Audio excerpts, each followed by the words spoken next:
On today's program, Kim has some new tomato varieties that are both healthier and bluer.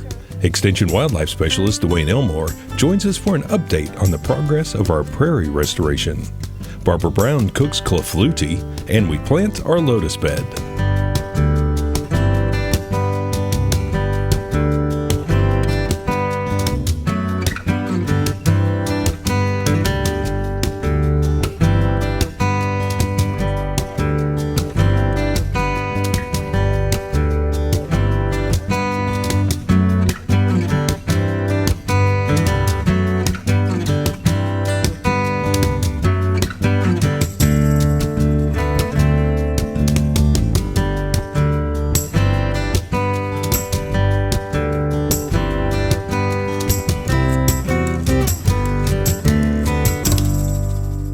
Oklahoma Gardening is a production of the Oklahoma Cooperative Extension Service as part of the land grant mission of the Division of Agricultural Sciences and Natural Resources at Oklahoma State University, dedicated to improving the quality of life of the citizens of Oklahoma through research-based information. Underwriting assistance is provided by TLC, Oklahoma's leading garden center, Southwood Landscape and Nursery, Tulsa's source for great gardens, and the Oklahoma Department of Agriculture, Food, and Forestry, helping to keep Oklahoma green and growing.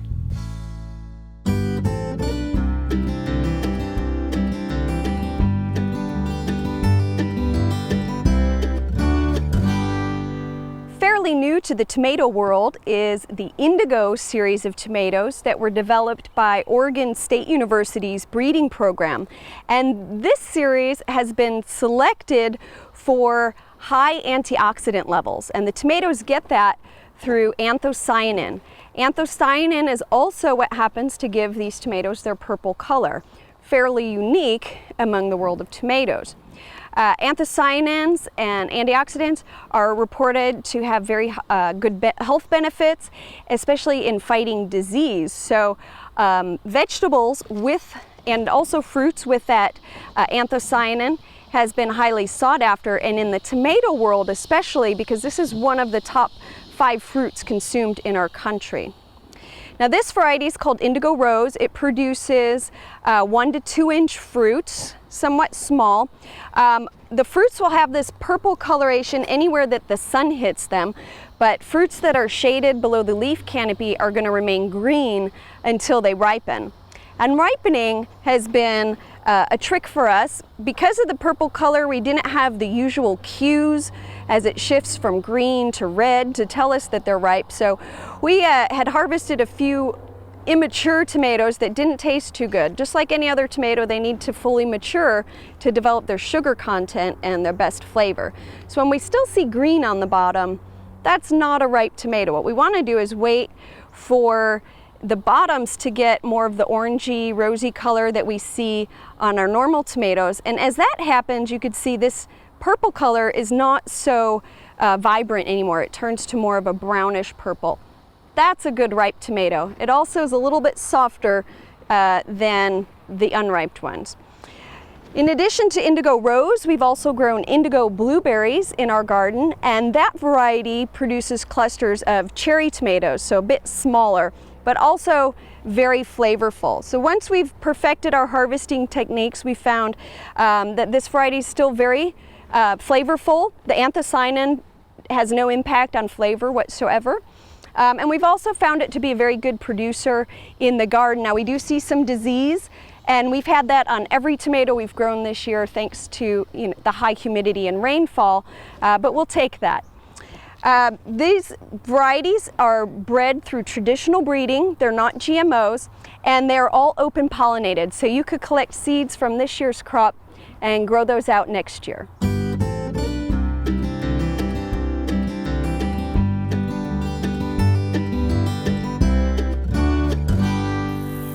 Dr. Dwayne Elmore is joining us in our prairie restoration to see how it's progressing. And we have a really great establishment. I've been so surprised. Yeah, we were blessed with some good precipitation in the past couple of years, so it's went fast. Now the first season, there was a very large amount of this grass. Did I grab the right one? The green Sprangletop. Yeah. And that's an annual, right? It is, and in this mixture, they put a high rate of the Sprangletop just to get ground coverage the first year, and we actually mowed it last year because we wanted to encourage more of the perennials to come in, which that is happening now. Yeah, we mowed it to get those seed heads out, to get the seed out, so we didn't end up with a lot more seed on the ground. Exactly. But we are starting to see the perennials come in. Yep. And there's kind of the big four of tall grass prairies, right? Tell me about those. Little blue, big blue, Indian grass, and switchgrass. That's the one most people are familiar with. There's lots of other grasses native to Oklahoma, many, but those are the four that most people think of when they think of at least tall grass prairie. And we have 3 of those 4 in this seeding. Okay, and we have a couple of them right here. Yeah.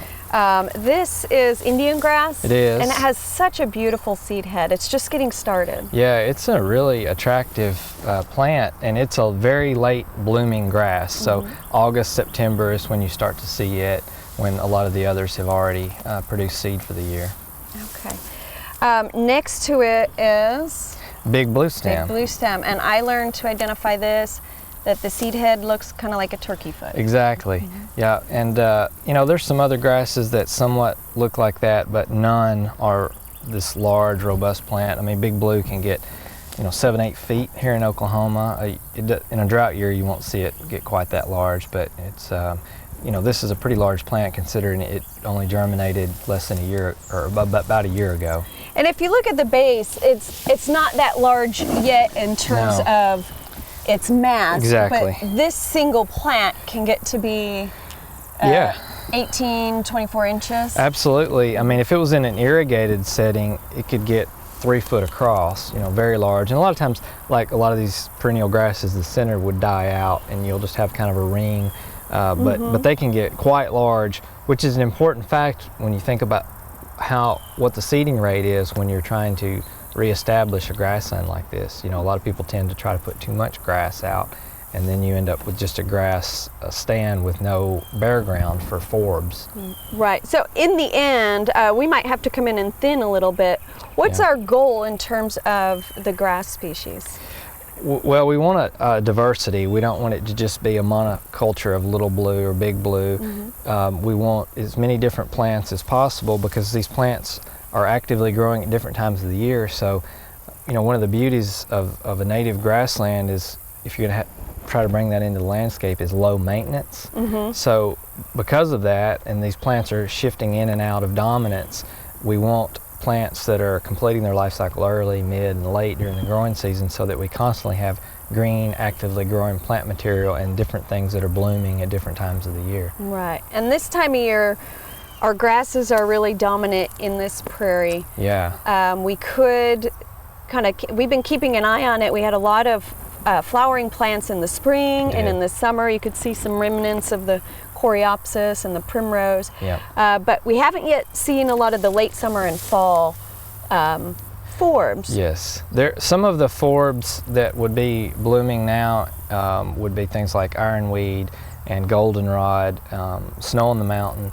We've got perennials and both annuals and biennials, and we don't have a lot of those, so we might want to come back in and interseed some or put some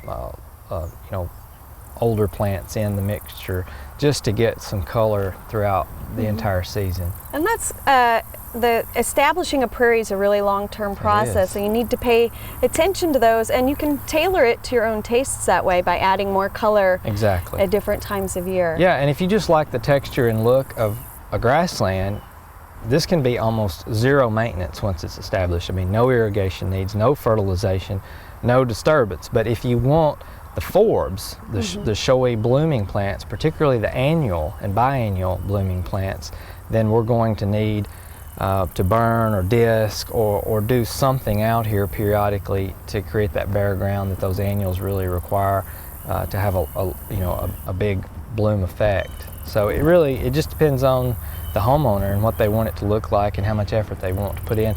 But even if you're doing the disturbance, the labor needs are dramatically lower than what it would be to maintain like a Bermuda grass lawn where you're having to mow and fertilize constantly. Absolutely. So as we establish that diversity, we're going to get our grasses down to one plant every couple of meters. Yeah, I mean, if you're seeing more than a couple of grass plants per square meter, that's just not going to leave much space for a lot of these annual plants that require some bare ground. So you're either going to have to do some type of disturbance or come in and thin the stand with a herbicide.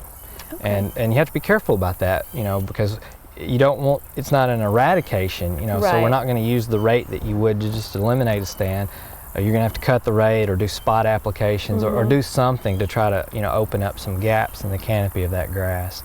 But, you'll just kind of have to play that by ear. A lot of that's going to depend on how much germination you had, what the initial seeding rate was, how much water there was during the first couple of years of establishment. That'll all vary. Okay. Before we leave, I wanted to point out some of the lesser known grasses that we have in here. There's the side oats, grama, right? Yep. And that's a dominant plant in the mixed grass prairie, and you will even see it in the short grass prairie. But it does occur in tall grass prairies as well. It's generally not a dominant grass, but it's always present. It's a great cattle forage. Okay, and the grease grass, which is does feel greasy when you run your fingers across. It's also called the purple seed top head. or red top, a lot of people call it. And we got that for free. We didn't plant it, but it's a heavy cedar, so you see it a lot in especially areas that have been mowed or hayed for many, many years. And this used to be Bermuda, so I'm not surprised that it was in this stand. But it is a native grass and native. part of the prairie, so Sure. it's not a problem No, being here. it's not going to be an issue. All right, well, thank you so much, Dwayne. You're welcome.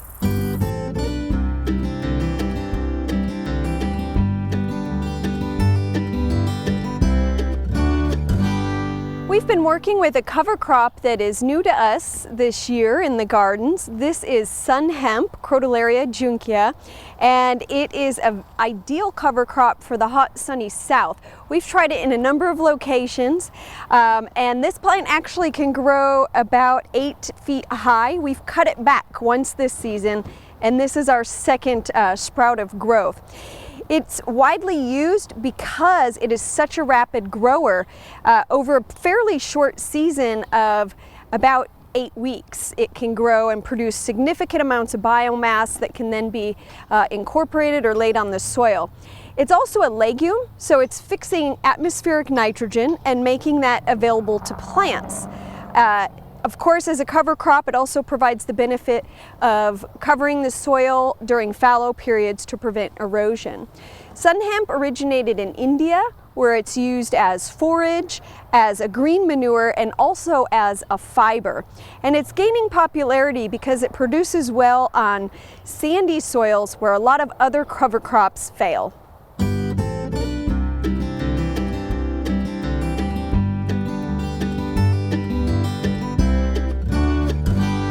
Today I'm going to do clafouti. Now, this is a French dish. Originally that is a cherries baked in a batter, but we're going to kind of adapt it to many other kinds of fruit too, and you could still continue to use cherries. What I'm going to use today are blueberries and peaches. You could use all blueberries. Any kind of a soft fruit will work well. Probably not apples because they won't bake through in time. Blackberries would be terrific if you have access to those. But we're going to start by making the batter. So I've got 3/4 of a cup of flour, and I'm going to stir into that 1/2 cup of sugar, 1/4 of a teaspoon of kosher salt, and I'm just going to whisk those together just a little bit just to get them started. I've also prepared the fruit already. I have 2 cups of whichever kind of fruit you're going to use. I mean, as I've said, I'm going to use blueberries and peaches today. So I've got about a cup of blueberries that I've washed, dried fairly well, and an equivalent amount of peaches. Let's go ahead and finish the batter first. I'm also going to add a cup of milk. In this case, I'm using low-fat milk, and a cup of fat-free yogurt.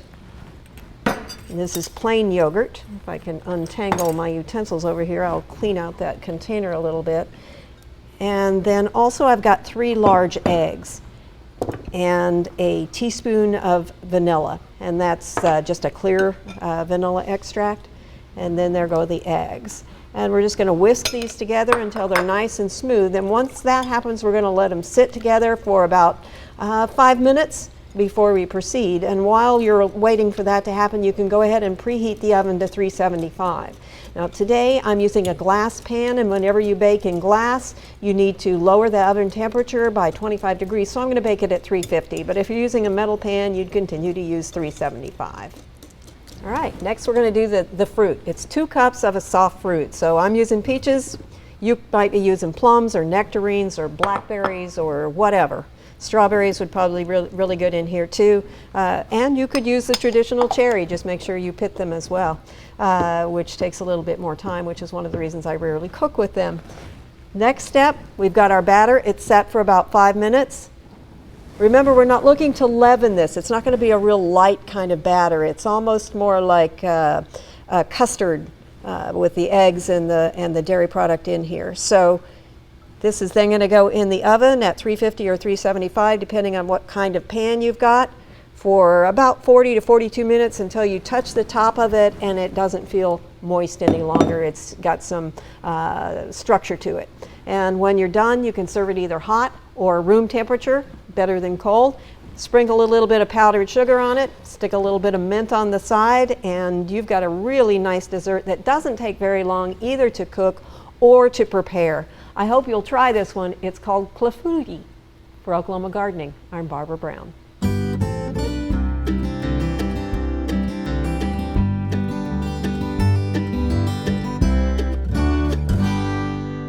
Today we're establishing a lotus bed in our vegetable garden. Now in the US, most people grow lotus for the beautiful flowers, but gardeners across the world know that lotus is actually quite edible. In Asia, it's used widely both for the rhizomes as well as the seeds. The flowers and the leaves are also edible. You might have seen the very recognizable form of lotus root in an Asian dish. Has a distinctive pattern of holes, which is the length of the rhizome and their air chambers inside that rhizome. So when you cut across it, you could see all the openings. The seed heads are also very unique. I took these out of a dried flower arrangement. The seed pods are quite popular for dried flowers, and if you look over here at the flower, you can see that this is the central portion of that flower. As it develops, it'll grow and eventually, as it dries, harden into this pod. The seeds are inside of here, and they are remarkably long-lived. Seeds that are over 2,000 years old have been successfully germinated, but to do that, you have to file them down, which is called scarifying, and that allows the seed to germinate. If you harvest these seeds before they mature, they make a wonderful edible food. They're popular in Asian markets. You can see they're not brown, they're not as dried when they're harvested. And last night I experimented a little and made some roasted lotus seeds with a curry powder seasoning. Actually quite tasty and nutritious. But today we want to plant. And so to start with, in nature, lotus grow at the edges of wetlands, and so they need a nice soggy, muddy soil. You can establish a bed for your lotus, or you could create that environment within a large container like a whiskey barrel that has a liner in it. But you don't want to mix your lotus with your water lilies and other water gardening plants, because these guys are really aggressive and will spread throughout the bed. So our bed is 10 feet by 5 feet, and we've lined it with a pond liner, a very thick liner, and also underneath we put a geotextile cloth just to protect that liner. Now the soil is important. This is the time when we get to use the worst soils we have available. We want a nice, heavy, clay or loam soil with very little organic matter. The organic matter, when it sits in water, decomposes and contributes to algae problems. So if you have some horrible clay you dug out of an area, or maybe even visit a construction site and get some clay soil, use that in your bed. And we have a layer that is about 8 inches. If you're working in a container, you want at least 6 to 8 inches of soil in the bottom. And the next step before we plant is we actually want to moisten this.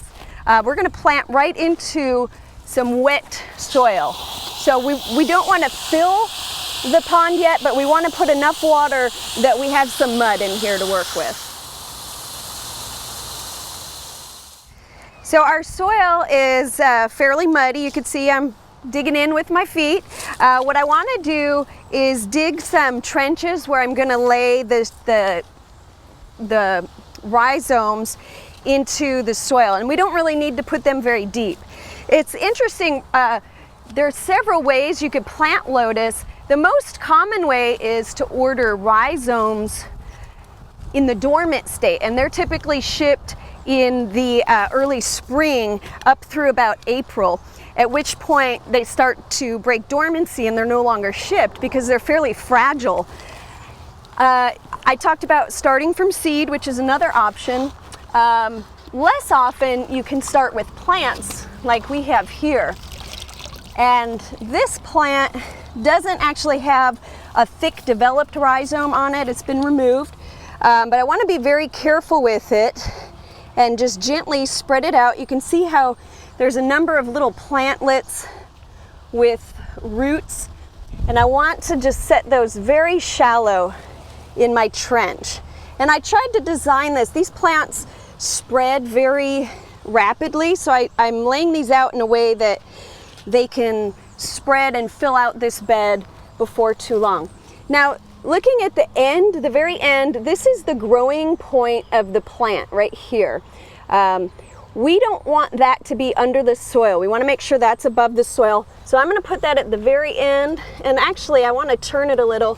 I'd like to point that piece out, not so that it's growing into a wall, but that it's facing out into the rest of the bed. So I'll give it a new little trench and go ahead and place it up with that growing point up. So that's going to give it a lot of freedom to move. And we don't want a lot of soil on here, just enough to hold it in place. They're fairly buoyant, especially when you work with the fresh rhizomes. All those air chambers allow for flotation, so we want to be careful with them. We also don't want to cut these leaves. There's a few dead leaves you can see, but it's recommended to cut those above the water surface so that they don't rot. And so I'm going to wait until we fill the pond up to go ahead and cut those off later. Now, if you find that you've put your plants in place and you fill up with water and they're floating, you can use rocks. And this is a little bit more important when you're working with a rhizome because of those air chambers. And you just want to gently set a rock over that rhizome or over the shoot to hold it down. And as the roots grow, it'll secure it into the mud. Now, there are only 2 species in the genus of the lotus family, the Nelumbo, and this one with its yellow flower is our native species. This is Nelumbo lutea. The one more commonly grown for an edible is going to be the Asian species, but both are edible, and in fact Native Americans would have used this plant as a food source. Now, most commonly when a plant is used for production, it's grown as an annual. But we're going to go ahead and grow this as a perennial. And I want to be real careful. I'm going slowly here. The roots are kind of entwined, but I don't want to damage these growing points on the plant. You can see this one's a little bit larger and quite entwined. It's growing in a circle in its container. So just work slowly in untwining your plant. Again, as I lay this piece in my trench, I want to keep that growing tip up out of the soil and just put enough on here to hold it in place. I don't want to bury it too deep. If you need rocks, you'll notice more when you're finished if you need rocks. The other thing I'm trying to do is pull the leaves up so that they're not being buried in the soil. And I got my flower all muddy, but we'll wash that off when we come back in and fill this up. Okay, so now that the plant is all laid out, we can go ahead and fill this up with water. We want to fill to a depth of about at least 4 inches above the stems. They can actually live in water depths up to about 18 inches. In the wild, you might find them 3 feet deep in the water.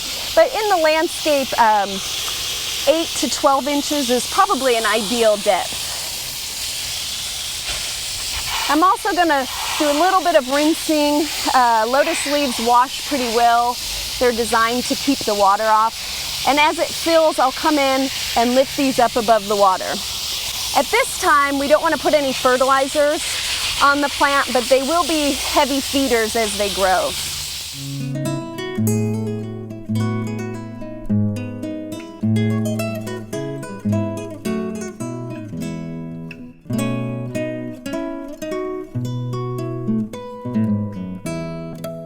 Join us next Saturday for Garden Fest here at the Botanic Garden.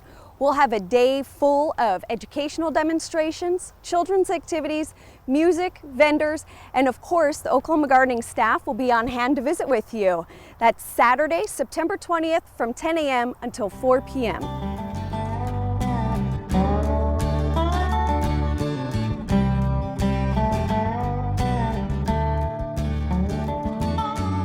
Next week, Kim has plants for poor soils and a beautiful grass that would love to be in your landscape. David shows a tree that will really wake you up.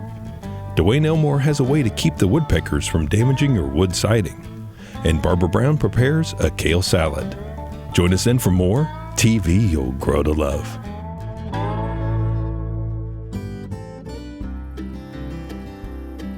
For additional information, show notes, plant lists, recipes, and fact sheets, visit our website or contact your local Oklahoma Cooperative Extension Service office. Segments from this episode, along with hundreds more from previous episodes, are available on our YouTube channel, youtube.com/Oklahoma Gardening. Be sure to join our Facebook group for information on upcoming episodes and gardening events, photos, and discussions of gardening topics. Oklahoma Gardening is produced by the Oklahoma Cooperative Extension Service as part of the Division of Agricultural Sciences and Natural Resources at Oklahoma State University. The Botanic Garden at OSU is home to our studio gardens.